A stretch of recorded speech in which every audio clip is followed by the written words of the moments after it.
Olá, pessoal, sejam bem-vindos ao nosso novo podcast, o primeiro episódio do nosso podcast chamado Direito e Mercado. Um podcast feito para o direito imobiliário, para o mercado imobiliário. Eu sou o Ícaro, sou advogado, tenho um escritório especializado em direito imobiliário, atuo para algumas construtoras do Vale do Paraíba e estou aqui, um prazer estar com vocês, hoje com a minha colega, a doutora Emanuele Coutrin, que também vai tocar esse podcast comigo de agora em diante. Seja bem-vinda, Emanuele. Obrigada, Ícaro. Muito prazer, pessoal. Esse é o nosso novo projeto, esse podcast Direito e Mercado. A nossa ideia realmente é trazer conteúdos de direito imobiliário, desmistificar o direito, né, Ícaro? Eu também atuo com direito imobiliário, tenho o meu escritório é de Jacareí, especializado em demandas de regularização, assessoria para imobiliárias e corretores de imóveis, que daí eu atuo efetivamente nas compras e vendas.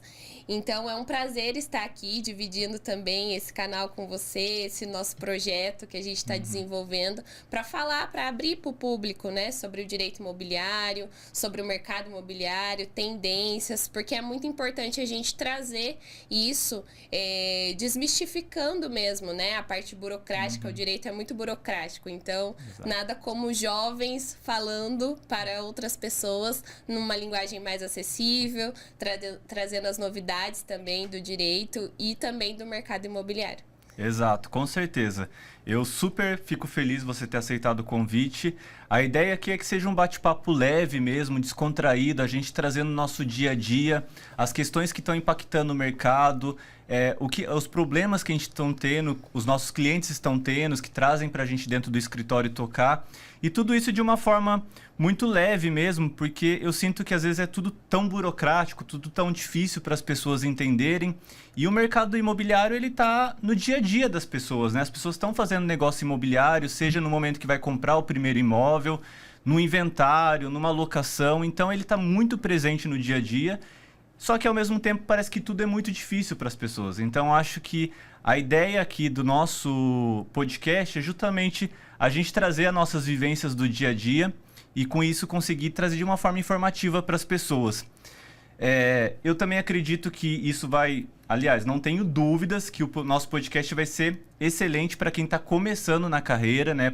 Tanto para os universitários do direito, como para os advogados que acabaram de passar na OAB, que estão começando, porque eles vão ver como que a gente lida com as questões no dia a dia. E tenho certeza de que isso vai trazer muitas ideias, pessoas entenderem como que a gente começou e isso também ajudá-las nesse crescimento, até mesmo dentro do direito imobiliário ou através de outro setor.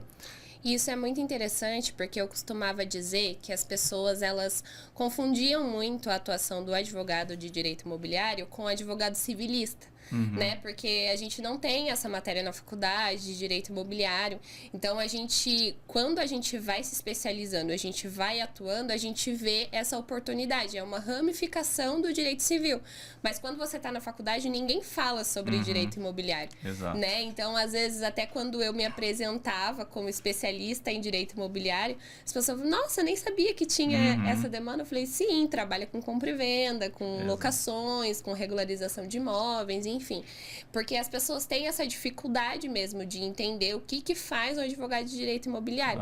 Então, acho que isso é importante também para a gente passar para o pessoal, para o nosso público, que existe sim uma advocacia especializada em direito imobiliário que cuida de demandas específicas de imóveis. E isso também, que nem você mesmo comentou, né? As pessoas não vão escapar de passar por um advogado de direito imobiliário, porque você precisa de uma moradia. Então, se você vai comprar, alugar, receber em doação ou até mesmo inventário, a atuação do advogado ela é muito importante e de uma advocacia especializada, né? Não, você disse tudo, Manu. Eu mesmo confesso que durante a faculdade, né, eu já pensava, eu tinha um apreço já pelo setor imobiliário por conta de atuar em cartório, mas eu ficava, o que eu tenho que estudar para estar nesse mercado, né? Porque na faculdade realmente não tem uma matéria específica, a gente aprende ali direito das coisas, propriedade em direito civil, mas não tem. Aí eu via lá, né, os escritórios com o logo lá, direito imobiliário, E eu falava, tá, mas o que esse advogado estudou? Tem as pós-graduações, os cursos de especializações e tudo mais, mas na faculdade a gente gera essa dúvida. Eu vou me formar e aí? Eu vou trabalhar com direito imobiliário? Mas é isso, eu acho que essa ideia, eu tô muito animado, porque eu acho que vai servir para todos, né? Então, tanto para os universitários, mas também eu vejo muito empresário, os próprios investidores, construtores, que às vezes o próprio direito é muito difícil para eles entenderem e colocar no dia a dia ainda. Corretor de imóveis, vira e mexe me procuram, porque são dúvidas que não são apresentadas para eles de uma forma fácil, né? E a gente sabe que os órgãos públicos eles são muito burocráticos. Então, você vai em prefeitura, você vai em cartório, é muito difícil entender.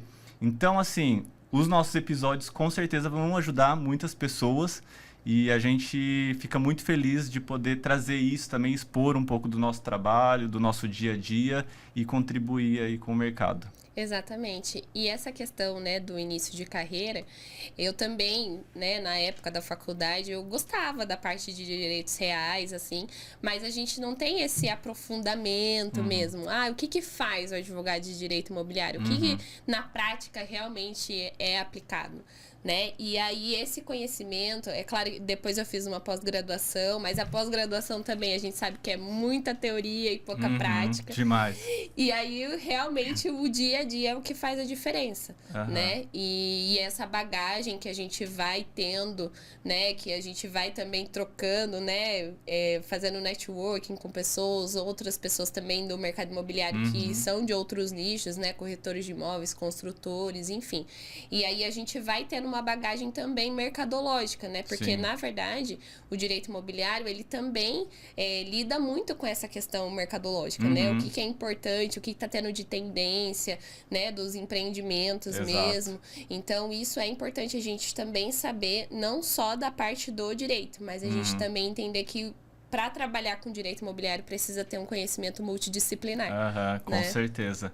Serviço não falta, né? Serviços e sub-áreas dentro do próprio direito imobiliário. Então, a gente vê aqui, você própria trabalha com regularizações de imóveis, mais específico, eu mais com incorporação, que são dois setores já quase distintos, assim, né? Eles se complementam, eles estão dentro, mas são trabalhos específicos. Então, assim, conteúdo não falta, né? Sim, sim. Mas é isso, eu acho que as pessoas vão poder conhecer mais da gente, mais do nosso podcast ao longo dos episódios. A gente espera que vocês acompanhem, que vocês gostam. E hoje, para começar, a gente vai nos apresentar, né? Para vocês nos conhecerem, saber das nossas trajetórias, como que a gente chegou aqui, o que a gente tem de bagagem profissional e começar lá do começo, né, Manu? Sim, sim, exatamente. Eu acho que é legal você compartilhar mesmo como foi a sua escolha pelo direito imobiliário, porque, como a gente falou, não tem na faculdade, então como que a gente descobriu essa área, como a gente se apaixonou, porque eu acho que, assim, essa questão da identificação da área é muito importante. Sim. Né? E isso rola mesmo, né? A gente fica com dúvida, às vezes, nossa, qual área que eu vou seguir, qual área eu vou seguir, mas aí quando a gente se identifica com a área e aí começa a estudar, desenvolver teses e tudo mais, aí a gente fala, não, é isso que eu vou fazer. Exato. Então, quando foi esse start aí pra você? Compartilha com a gente. Então, pra mim começou muito cedo, assim, né? Eu caí de paraquedas, não posso falar que foi uma escolha, eu tava lá já preparado, eu queria isso, era a decisão da minha vida, porque começou até lá atrás, né? Eu na época do ensino médio, eu participei de alguns programas envolvendo o curso de inglês e eu estava pronto para fazer relações internacionais. Nossa! Foi. Nem e era aí, direito, então. Não, tava totalmente... Tava assim dentro, né? Porque relações internacionais, se você pega os cargos ali de embaixada, tudo mais, envolve profissionais do direito também. Mas aí acabou que aqui em São José é difícil o curso, né? Na época não tinha não tinha recursos financeiros para ir estudar fora, estudar em outros estados. E aí acabei decidindo por fazer direito.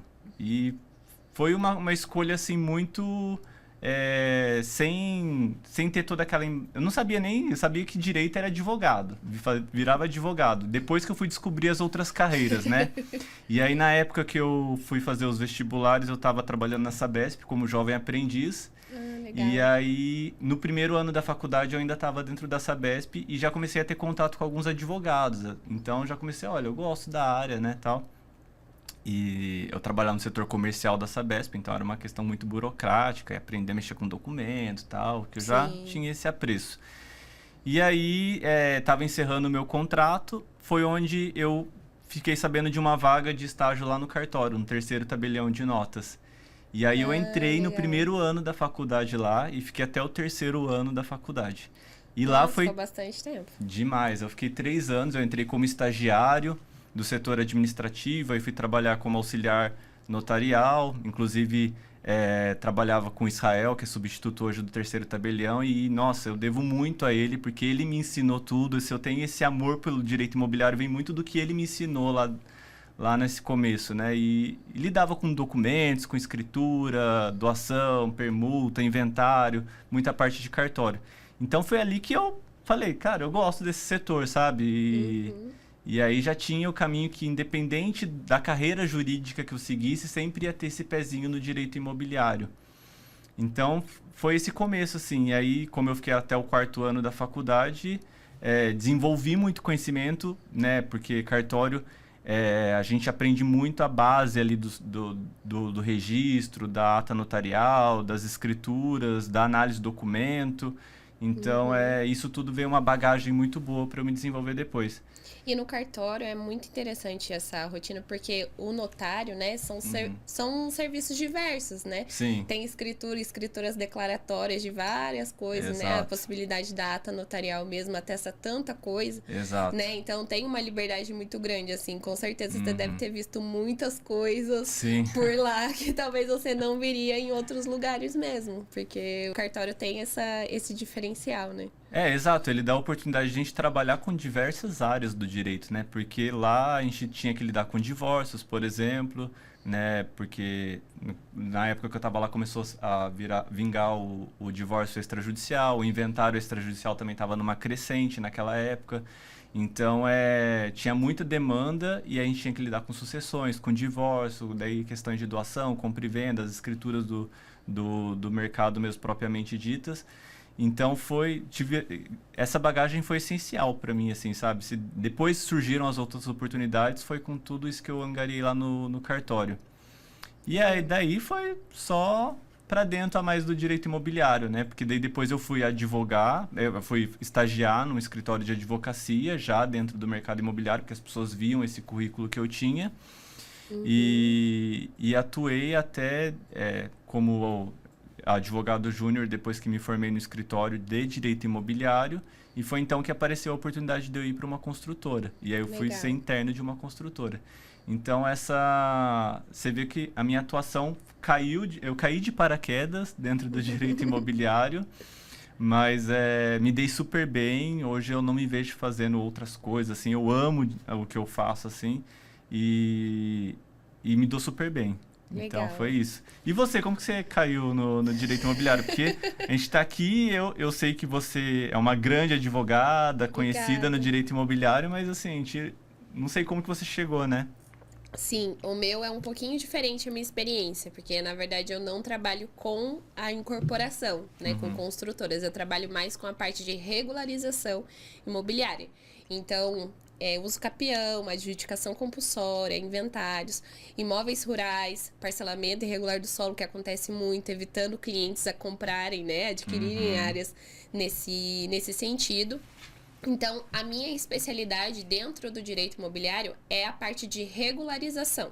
Porque regularização, ela é segurança, né? A gente sempre costuma dizer isso, porque quem não é dono, quem não registra não é dono, né? A famosa frase.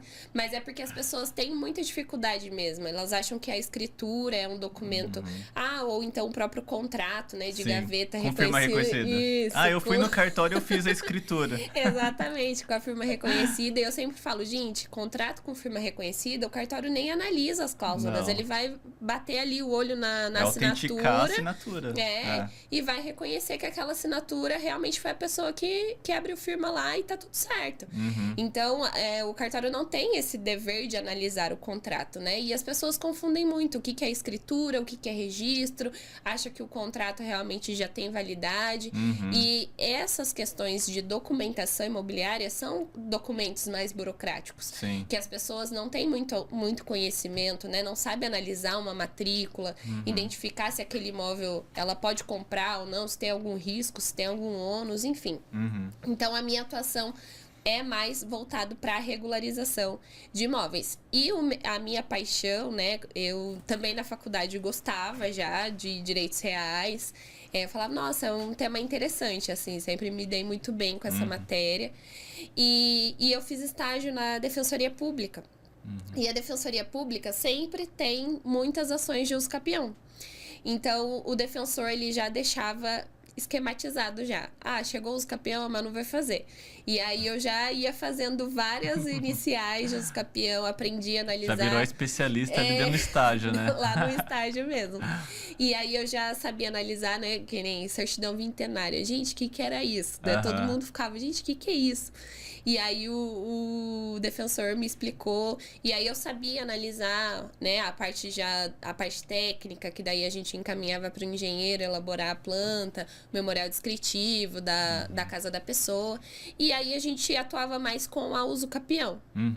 E aí, ainda na faculdade, eu também passei na UAB, fiquei ainda o restinho ali do estágio, mesmo já tendo me formado. E aí, depois eu falei, vou atuar em demandas que eu tenho especialidade mesmo, né? Que era a parte, assim, da uso capião. E como também na defensoria fazia muito direito de família, divórcio, essas coisas, eu comecei a atuação minha aí. E aí, o que acontecia muito? Que é uma área muito interligada, né? As pessoas não sabem, mas quando você vai fazer um contrato, igual eu dentro da construtora, muitas vezes cai lá pra mim um casal casado pelo regime da separação total de bens. E aí, os dois precisam constar no contrato, os dois assinam. Então tá muito interligado, as pessoas não sabem. Muito interligado.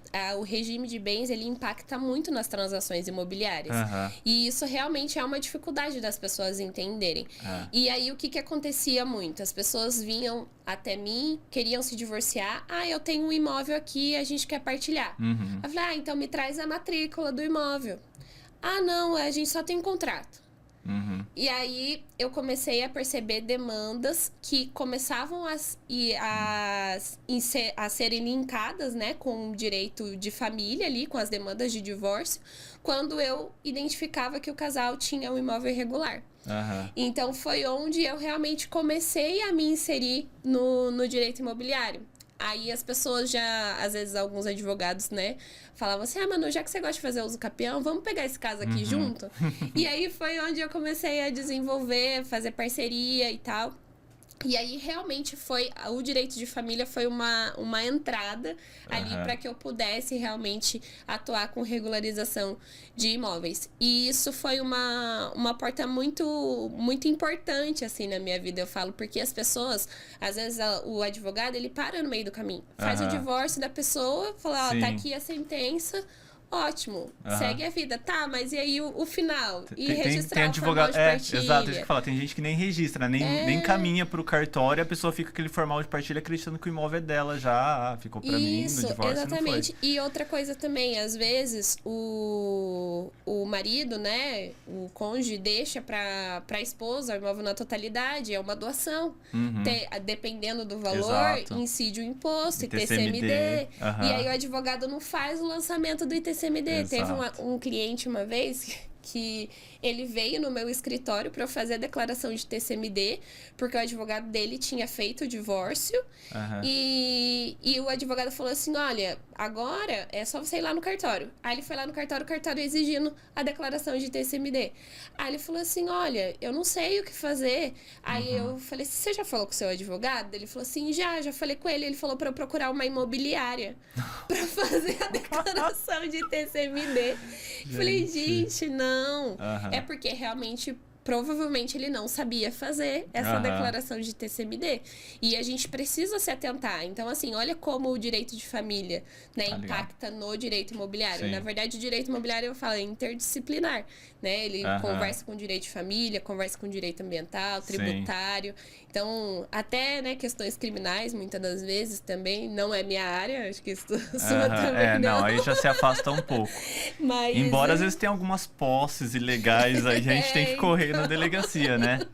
Acontece às vezes. Mas eu falo, o direito imobiliário ele é muito dinâmico, né? Então, essa possibilidade ele é muito vasto, um leque cheio de oportunidades mesmo. Exato. Engraçado que para mim o movimento foi um pouco contrário do seu, porque o seu foi direito por família pro direito imobiliário. O meu, eu atuo no direito imobiliário e aparece muitos casos de família. A gente está se divorciando, tem esse imóvel aqui para regularizar e aí acaba que a gente toca tudo lá no escritório, já o processo completo, né? E a inventário começou a vir muito depois também, que eu comecei a trabalhar mais com direito imobiliário, então foi o caminho inverso. Então tá tudo ligado mesmo. É porque patrimônio, gente, não tem como. E às vezes o problema da pessoa não é o de fato o inventário em si, porque a partilha às vezes eles já estão resolvidos, né? Mas o problema é o imóvel irregular que vai vir no inventário. Será que eu preciso inserir ele no inventário mesmo, pagar o imposto, né? Dependendo, tem outra forma de regularizar. Lá no escritório a gente tem um serviço que a gente chama que é estudo preliminar de regularização imobiliária. E o que seria isso? É exatamente essa análise prévia para identificar a melhor forma de regularizar um imóvel. Porque às vezes tem vários caminhos, né? E às vezes as pessoas têm muito a cultura de é uso capião. Mas na verdade não. Esses dias mesmo eu peguei um caso lá no escritório em que a cliente, ela tinha o termo de quitação já do lote dela e tudo mais, ela só não tinha a escritura, ou seja, a adjudicação compulsória. Aí o advogado que ela tinha anteriormente entrou com uma ação de uso capião e estava tramitando já há um tempão. Nossa. Então, assim, se de fato tivesse feito a adjudicação compulsória, já teria finalizado, né? Mas eu acho que as pessoas têm muito essa cultura, por isso que é importante, né, ter um advogado especializado mesmo. Com certeza. Porque as pessoas têm muito essa cultura, é uso capião, vamos fazer uso capião. Ou então quer pular o inventário para não pagar as custas, uso capião. Gente, não. Tem todo um passo a passo, uso capião, último caso. Exato. Eu acho que tem uma impressão que se passa, assim, até para os advogados, de que o direito imobiliário é muito fácil, né? Eu vejo muita gente que fala, direito imobiliário, tô com um casinho aqui para regularizar, vamos no cartório, vou entrar com uma ação assim que resolve tudo. E não é, o direito imobiliário ele é muito complexo, inclusive. Sim, eu já peguei casos, assim, que não era nem questão de ação judicial, mas a própria atuação dentro do extrajudicial demandou muito de puxar documentos, de fazer análise para conseguir regularizar e a pessoa ficar com a propriedade tranquila, né? Porque eu vejo que muita gente fica preocupada, assim, a questão do tempo que vai passando. Eu sempre alerto os clientes, né? Quanto mais tempo vai passando, mais difícil fica regularizar. Sim. Porque aí, se você está no nome do proprietário antigo, ele falece, já vai para os filhos, vai ter que acionar todos os herdeiros. E aí eu vejo que muita gente acaba deixando assim para quando você vai pegando assim pessoal que tem patrimônio, né, que construiu ao longo da vida, quando tá chegando próximo da morte, assim, que daí quer deixar regularizado para os filhos. E aí vem com uma situação que demanda demais, então de atuação, tanto em prefeitura, cartórios, e aí você tem que ir em diversos órgãos. É difícil fazer e muita gente acha que é fácil, assim, vou puxar uma certidão e já vai resolver, e não é. Né? Exatamente. E essa questão de que você falou que as pessoas têm a impressão de que atuar com direito imobiliário é fácil, é porque engloba o direito imobiliário no direito civil, né? Acha que é direito civil, mas esquecem das leis especiais, né? Tem um monte de lei, tem lei de REURB, tem lei de incorporação, tem lei das locações. Sim. Então, assim, as pessoas, elas negligenciam muito. Eu acho isso, essa questão da atuação do advogado especializado. Porque alguns advogados, eles englobam ali, a gente faz direito civil e coloca o direito imobiliário no meio, mas não é bem assim que funciona. E os instrumentos às vezes parecem muito fáceis, né, de fazer. Igual, esses dias teve uma pessoa que me ligou, um potencial cliente, e aí ela estava fazendo uma compra de um imóvel, ela queria saber quanto que eu cobrava para fazer um contrato de compra e venda. E aí eu expliquei para ela, falei, olha, você está procurando um advogado. O contrato de compra e venda, ele não é só uma folhinha que você vai assinar, ele envolve toda uma segurança jurídica que eu tenho que te oferecer. Sim. Então envolve análise de documentos, de certidões, de eu fazer essa própria análise do regime de casamento de quem está te vendendo, para você não ter problema depois de um ter vendido e o Ver outro... se é um bem particular, se é bem Exato. comum do casal, Quem né? precisa assinar, né? E puxar certidões, igual agora tem aquela decisão, inclusive, da dívida ativa. Se não, mesmo que não esteja em execução fiscal, se tiver em dívida ativa, já pode depois Fraude, anular né? o negócio. Então, assim, envolve muito trabalho para fazer esse contrato. E aí, no final, eu passei o valor, ela falou, como assim? Que absurdo! Um contrato que eu acho modelo na internet. Não acredito. Falou. A gente tem que Mas lidar com essas coisas, né? sim. Acontece, mas assim, é que não entende toda essa complexidade. Eu falei pra ela, olha, minha senhora, tudo bem, a senhora quer puxar o contrato na internet, já que é tão fácil assim, então puxe, faça a senhora mesmo, só que a senhora vai estar a par de um monte de risco, né? Tenho certeza que ela não ia saber interpretar as cláusulas que estavam ali no contrato. Exato. Porque as pessoas têm essa dificuldade mesmo, né? Exato. E isso porque era uma pessoa leiga, né? Agora eu acho mais absurdo quando a gente vê profissionais do mercado imobiliário fazendo isso, né? Então, eu até passo para os meus clientes, assim, por exemplo, corretores de imóveis que trabalham muito nessa atuação de elaborar contrato, verificar certidões, que, quando você traz um advogado, pode onerar um pouco o negócio ali, mas dá uma segurança jurídica de evitar conflitos futuros, porque Sim. se der ruim no futuro, vai ser muito pior do que você gastar um valor agora com uma due diligence, né? Pra gente analisar documentos, pra gente analisar certidões e correr atrás disso. Então, assim, é uma economia barata, né? Uma economia burra. E então, assim, é uma coisa que super eu prego. E não é questão de querer vender meu serviço, mas é questão de realmente proporcionar essa segurança para a sociedade, né? Porque é justamente Sim. isso. Até porque tem muita documentação, mesmo que às vezes a gente pegou a matrícula atualizada, mas, gente, o registro ele existe há muito tempo, né? O cartório de registro de imóveis, os imóveis existem há muito tempo. E tem muita documentação desatualizada, tem muitos imóveis ainda em transcrição, que não exprime a realidade, né? Então, assim, Exato. você pegar um advogado que saiba analisar a documentação imobiliária, saiba colocar a importância ali nos contratos e tudo mais. Isso faz total diferença.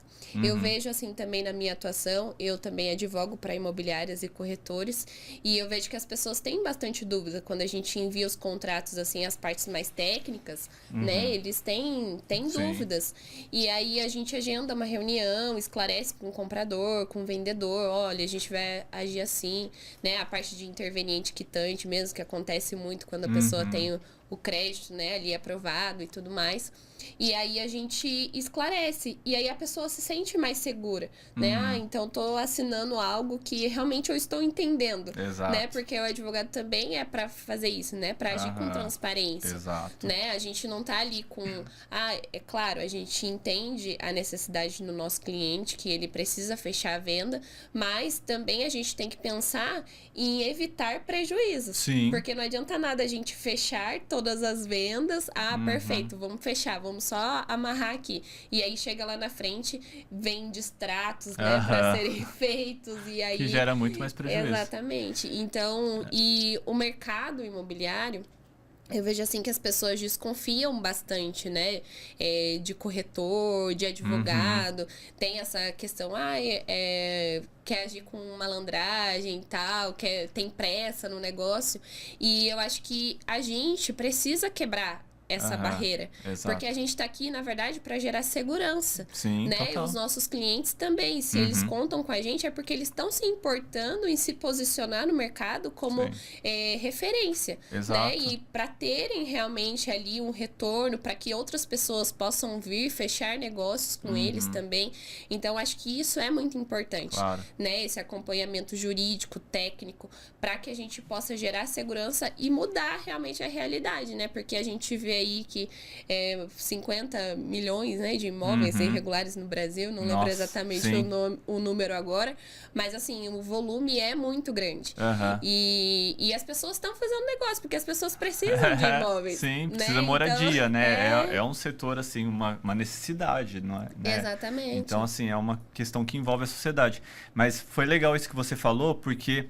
Principalmente corretor de imóveis, às vezes, pessoal que está nos negócios no dia a dia, né? às vezes vê o advogado como vilão. Ah, se eu colocar um advogado, ele vai mostrar tudo o que está acontecendo aqui, vai pegar uma certidão e aí já vai quebrar o meu negócio e eu vou perder o negócio. E nem sempre é isso, entendeu? Eu já peguei muitos casos onde, sim, apareceu lá uma certidão positiva, uma execução de título extrajudicial lá no judiciário, né? E eu olhei e eu falei, cara, o negócio que vocês estão fazendo aqui é um negócio de R$1 milhão. A dívida que está sendo executada é R$2.000. Isso não vai fazer você perder o negócio. Sim, então é também de eu virar para o comprador e dar essa segurança jurídica para ele. Sim. Porque você acha que quando ele vê uma certidão positiva ele vai se sentir confortável? Não vai, porque ele nem sabe o que está acontecendo. Então quando eu pego, analiso o processo e falo, olha, não vai, é um negócio muito pequeno perto de uma dívida muito pequena perto de um negócio muito grande.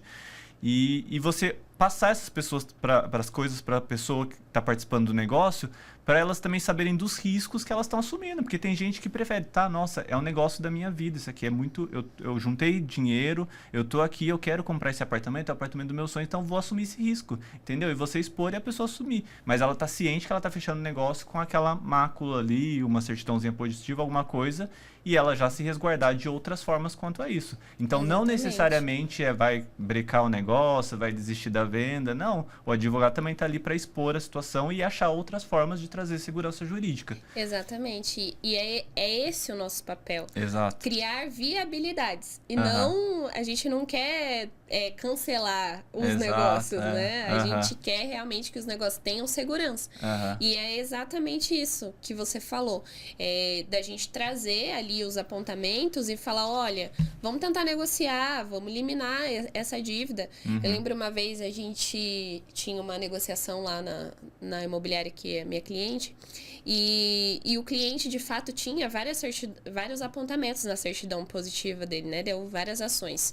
Só que eram imóveis que ele já tinha vendido e assim, eram cobranças de IPTU de pessoas que tinham comprado com ele e não tinham transferido para o nome. Sei. E assim, embora a certidão dele constasse positiva, precisava de uma análise detalhada. E aí a compradora ficou desesperada, falou, tá cheio de dívida no nome dele e tal.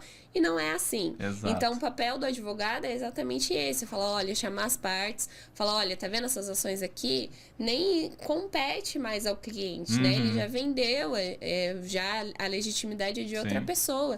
Mas a pessoa, ela fica ali realmente apreensiva, né? Então o nosso papel é exatamente criar viabilidades, né? Transformar realmente os negócios. Sim. Né? É até legal, porque às vezes já aconteceu um caso também comigo que puxou a certidão do distribuidor civil e apareceram diversas ações e todas estavam arquivadas. Mas mesmo assim, quando a compradora era o primeiro imóvel dela, né, ela estava fazendo o investimento da vida dela, ela olhou aquela e falou, não, ele tem muitas ações no nome dele. E eu olhei e falei, não, estão todas arquivadas, já extintas, está aparecendo aqui porque é recente e tal, mas não tem problema nenhum, assim, não vai te causar nenhum embaraço no futuro. Mas a nossa área envolve muita coisa, é muito dinâmico e é muito legal lidar com as questões do dia a dia, né? Sim. Mas, Manu, conta um pouco mais pra mim como que você abriu o seu escritório, qual que foi a ideia de você advogar por conta própria, montar o seu negócio, que eu acho que isso é legal a gente saber também, né? Sim. No começo da minha advocacia, eu cheguei a trabalhar como advogada em um escritório como associada, mas foi na área de direito do trabalho. Então, assim, nada a ver com direito imobiliário. E aí eu realmente não me adaptei. E aí eu falei, não, eu vou para algo que eu gosto de fazer mesmo e vou atuar de forma autônoma. E aí no começo eu cheguei a fazer parcerias, assim, com estilo coworking, sabe? Que a gente divide com outros colegas e tal. Divide até as despesas, assim. E aí foi quando eu realmente comecei a me posicionar de forma autônoma, né? Estou advogando de forma autônoma. E aí os clientes começaram a vir e eu acho que, assim, na época da pandemia foi um marco muito importante. Que daí eu aluguei minha própria sala. Em 2020, na verdade, eu fechei o contrato em janeiro. Caramba! E aí veio a pandemia. Nossa, 2 meses depois. Imagina o medo que você ficou. Nossa, foi assim, foi bem difícil, né? Mas eu pensava, falei, não, vai durar uns 2 meses e tá tranquilo, Uhum. já eu volto pro escritório. Mas aí demorou, né, 2 anos, na verdade. Ficou com a sala quase fechada. 3. Fiquei, 2020, fiquei com a sala fechada. Mas aí foi muito importante porque eu comecei a me posicionar no digital. Uhum. Aí eu criei o site do meu escritório, comecei a produzir conteúdo no Instagram, né, no YouTube e tudo mais.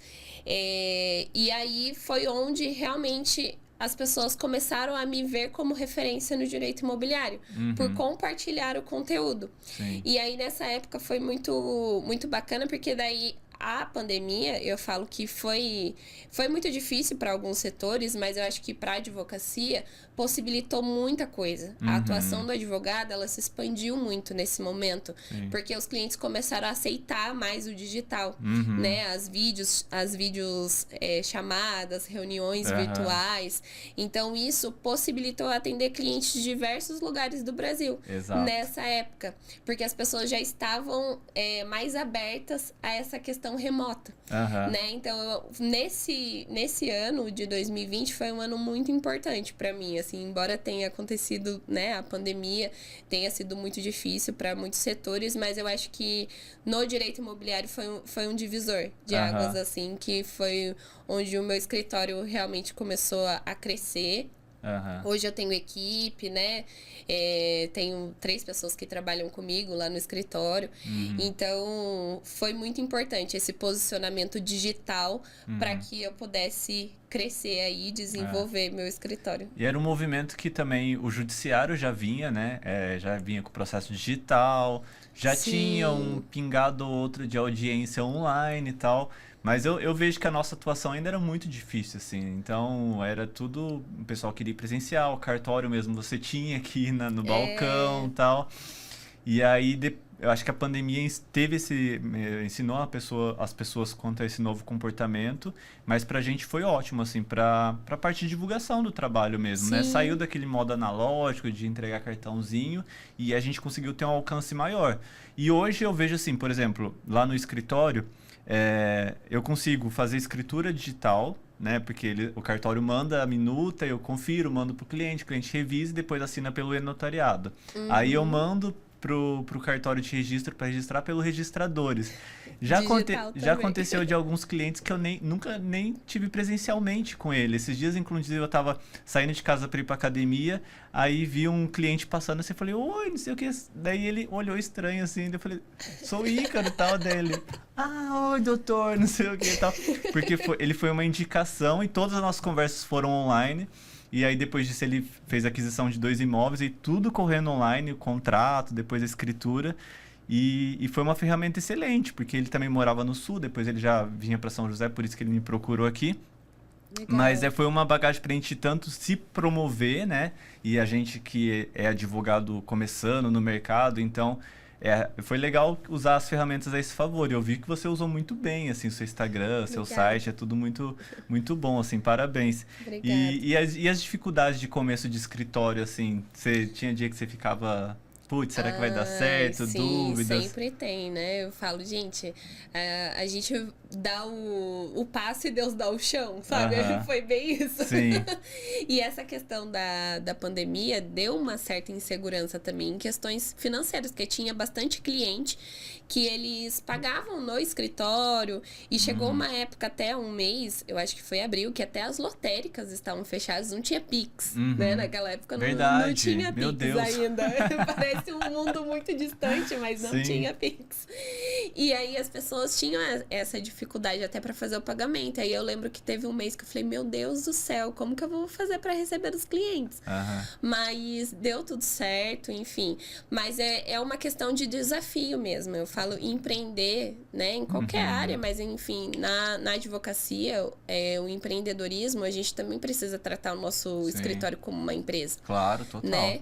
E essa parte de gestão, claro, estudo muito, mas aprender na prática, né? Gerir pessoas, né? A questão de contratação, a parte do planejamento, a setorização do escritório, isso também é muito importante, Sim. né? E são coisas que a gente não aprende na faculdade, né? A gente não aprende a ser empresário. né? Então, hoje eu vejo assim, claro que a minha bagagem também de estágios que eu fiz em escritório de advocacia também ajudou muito, porque no escritório que eu trabalhava era tudo muito procedimento, né? Procedimental, tudo. E até o chefe, né, ficava pegando no pé. Gente, procedimento, não é assim. E aí hoje eu entendo por que ele tinha essa preocupação com o procedimento. Porque se você não tem um planejamento ali do que o seu escritório, né, vai fazer, o cliente chega, o que você faz? Você cadastra ele no sistema, cadastra na planilha, enfim, quais os documentos, cria grupo no WhatsApp, tudo isso precisa ter um procedimento para que qualquer pessoa que entre no seu escritório saiba como funciona. Exato. Né? Para que a gente a máquina funcione, né? Qualquer estagiário, qualquer funcionário novo se encaixa ali e vai caminhando. Exatamente. Exato. Se a gente tá aqui é porque a gente tem um sistema lá que no nosso escritório tá funcionando, né? Exato. Então, isso é muito importante. Então, essas coisas eu sempre me interessei por estudar, mas eu vejo também que a gente aprende muito no dia a dia mesmo, né? Cada dia um aprendizado. Mas, sim, a insegurança de se vai dar certo o negócio, eu acho que ela existe, né, no começo, assim, porque a gente ainda é tudo muito novo, né, assumir aluguel, assumir condomínio, conta de energia, tudo, você fala, meu Deus do céu, mas acho que a coragem é muito importante, estabelecer metas, ter uma organização financeira, né, saber que o escritório, ele é uma empresa, você não pode misturar o seu patrimônio pessoal com o patrimônio da sua empresa, né, recebi um processo, não, vamos montar um caixa aqui do escritório, vamos organizar. Pra investir no próprio escritório, né? Exatamente. Assim, de crescimento, de pessoal. Sim, porque senão o negócio não subsiste, né? Então, acho que as pessoas têm essa dificuldade também de tratar o escritório como uma empresa, né? E aí acaba misturando muito, né?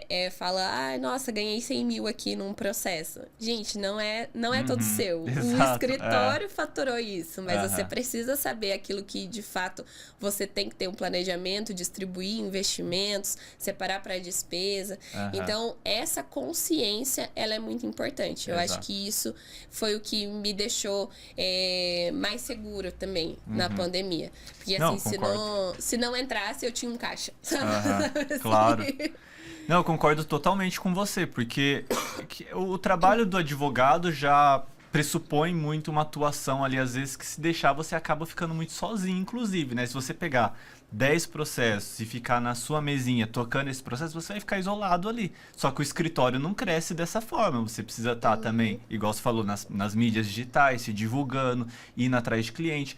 O próprio, assim, o direito imobiliário envolve muito o extrajudicial hoje, né? Então, eu vejo que o relacionamento que mantém com os cartórios, com cartórios de notas, com registro de imóveis, é muito importante para você conseguir encaminhar os títulos e dar andamento de uma forma ágil e ter essa participação também, porque eu lembro que no começo do escritório eu tive um movimento que eu saí da empresa, eu saí da construtora e fui advogar, e a princípio era advogado autônomo, depois eu fui montando a minha equipe. Então tinha ali para quem que eu vou me recorrer quando tiver uma dúvida, alguma coisa ou outra. Então, esses contatos que eu tinha em cartório, de ir no cartório, sentar, me ajuda. Olha, como que isso aqui, o que você faria? Sim, o networking total, Exato, né? da troca.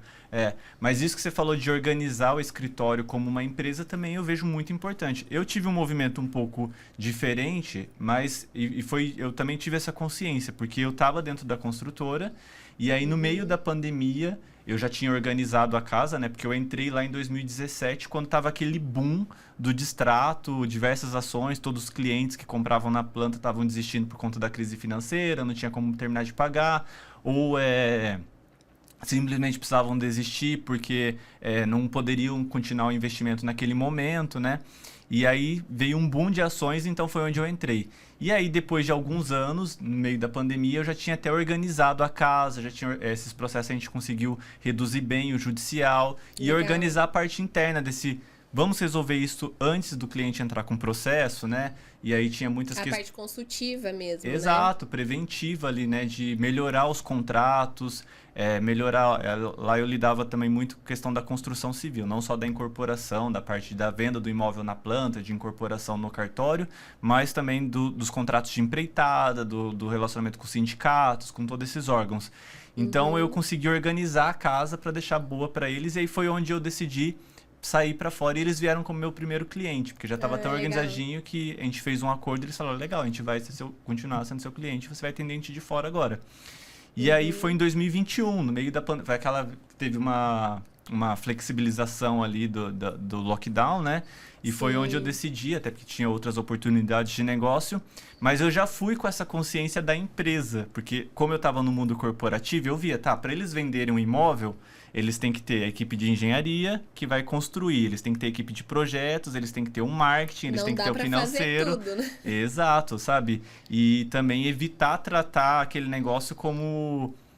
Eu até percebi, assim, que algumas empresas que eu vejo que tratam o negócio muito como familiar, sabe? Chega a primeira pessoa que está na frente, faz tudo e contrata uma tia e contrata um sobrinho, e o sobrinho vira o chefe do setor e acaba assumindo muitas posições. Isso acaba soando também como muito amadorismo, né? Exato. Então, a gente precisa profissionalizar, né? E o cliente percebe, porque aí o cliente entra em contato para falar de um assunto específico de financeiro e aí a pessoa que atendeu ele para outra coisa, sei lá, de um engenheiro atendendo ele não vai ter credibilidade. Sim.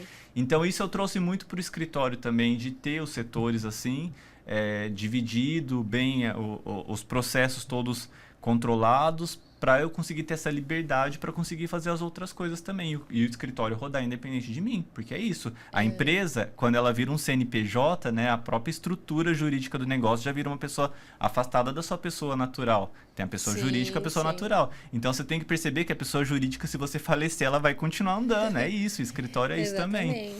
Então eu fui nesse meio de pandemia também assumir, confesso que fiquei com muito receio, né? Vem aquelas, será que eu vou conseguir mais cliente? Para onde que eu vou buscar? Bom, eu acho que você também não tem nenhum advogado na família, né? Não. Eu também não tenho. Então, assim, é a gente com as nossas próprias pernas mesmo.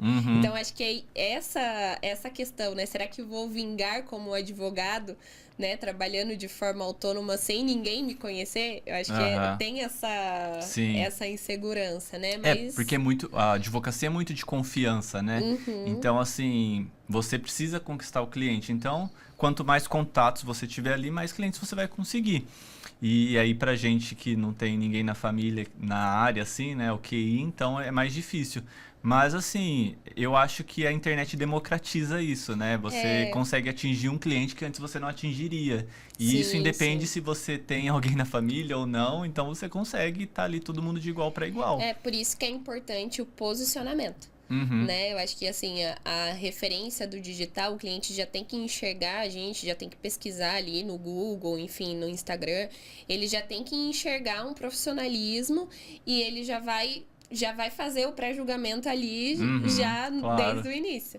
Né? Então, ter um bom atendimento também, o cliente chegar, mandar mensagem, né? A gente chama geralmente de lead, né? Que é quando ainda não é convertido em cliente. Mas esse atendimento desde o início já é muito importante. Vários clientes vão no escritório, eles elogiam o acolhimento desde o começo. Então, é importante também, não só a gente, mas treinar também a nossa equipe para que esse acolhimento ele aconteça. Porque eu acho que a pessoa, quando procura advogado, ela não tá, nossa, meu Deus, né? Muitas das vezes feliz. Ela tá com um problema. Muito pelo contrário, né? Ela tá com um problema, tá com uma dor ali que precisa ser resolvida. Então, o acolhimento também é muito importante, né? E essa questão do digital foi muito, muito democrática, né? Que nem você falou, que possibilita a gente, como advogado, como jovens advogados, também a se posicionar de forma direta no mercado e estar ali realmente divulgando o nosso negócio, né? E divulgando com seriedade, que eu acho que isso é o mais importante. Com certeza. Não, nossa, o papo super bom, a gente vê que a gente tem várias coisas em comuns, né? E então é só coisas a agregar mesmo. Sim. E eu acho que o podcast vai ser muito legal para isso, né? Tô adorando estar aqui, a conversa tá boa, dá vontade de ficar mais, mas realmente a gente tem um tempo aqui a cumprir. Mas é isso. E o que você acha que a importância das pessoas participarem com a gente, né? Motivar o pessoal a estar aí interagindo, como que eles podem interagir? O importante, assim, é realmente entender como funciona a atuação do advogado, né? A importância do advogado. A gente vai, que nem a gente falou aqui no começo, a ideia é trazer também conteúdos, novidades, mudanças no direito, porque o direito também, ele acompanha mudanças do comportamento, né? Da sociedade. A pandemia mesmo demonstrou isso, né? Exatamente. Várias leis surgiram por causa, né, da pandemia. Então, assim, o comportamento humano, ele interfere no direito. Então, essas novidades também a gente quer trazer aqui, curiosidades, casos práticos. E também levar, né, um conteúdo informativo mesmo, pra gente evitar que as pessoas caiam em golpes, tenham dor de cabeça com imóveis, né, e explicar qual é o nosso papel, o que a gente evita, quebrar os tabus da advocacia, né? A gente tá aqui para trazer um conteúdo informativo e de fácil acesso. Exato. Então, acho que isso é importante, esse é o objetivo mesmo, né, do nosso podcast. A gente vai divulgar também um grupo, né, de WhatsApp, se as pessoas quiserem acessar, para mandar dúvidas pra gente, ter um contato mais de perto. Então, a gente vai deixar... a gente vai deixar aqui na descrição, né, um grupo, então... Cliquem no link, entrem, porque lá a gente vai estar informando. E também deixem nos comentários, nos acione, assim, quanto dúvidas que vocês tiverem, coisas que vocês gostariam que a gente trouxesse aqui. Uma expectativa que a gente também tem é de trazer pessoas para entrevistar, né? Pessoas tanto do setor do mercado imobiliário, empresários, investidores, construtores, corretor de imóvel, arquiteto, tem uma série de pessoas ligadas, né? Isso não vai faltar. Mas também outras áreas do direito vai ser importante, direito empresarial, que está muito conectado, família, como a gente falou. Então, acho que a gente vai ter uma vida longa aí pela frente, viu? Sim, e a gente conta muito com a participação de vocês também, porque a ideia aqui realmente é ser uma coisa dinâmica, leve, uma conversa, um bate-papo, e para isso a gente quer que vocês participem. Então, assim, não deixe de interagir, entre no grupo, faça os comentários aqui no vídeo com o que vocês gostariam de saber, que a gente... Pode ter certeza que a gente vai estar ouvindo e a gente vai atender. Responder, né? Todo mundo. Curtam o vídeo, compartilhem com o pessoal que você conhece, né? Acho que é importante compartilhar também para que mais pessoas tenham acesso à informação que a gente compartilhar aqui, porque como a gente falou, o direito imobiliário está presente na vida de todos. Exato. Então, todo mundo um dia vai precisar de um advogado de direito imobiliário. Então, a nossa ideia realmente é atingir o máximo de pessoas possíveis. E muito obrigada, foi muito bom. Legal, Manu, fico muito feliz de a gente estar aqui junto. Acho que tem tudo para prosperar. E muito obrigado novamente por ter aceitado o convite.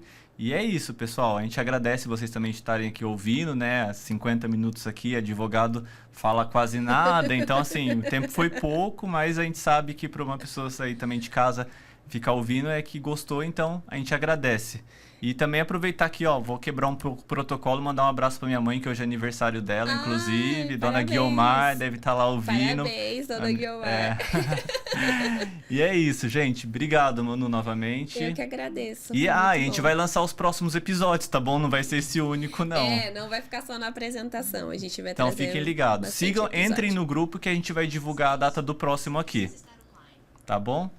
Tá bom, ótimo. Muito obrigada. É isso, tudo de bom, pessoal.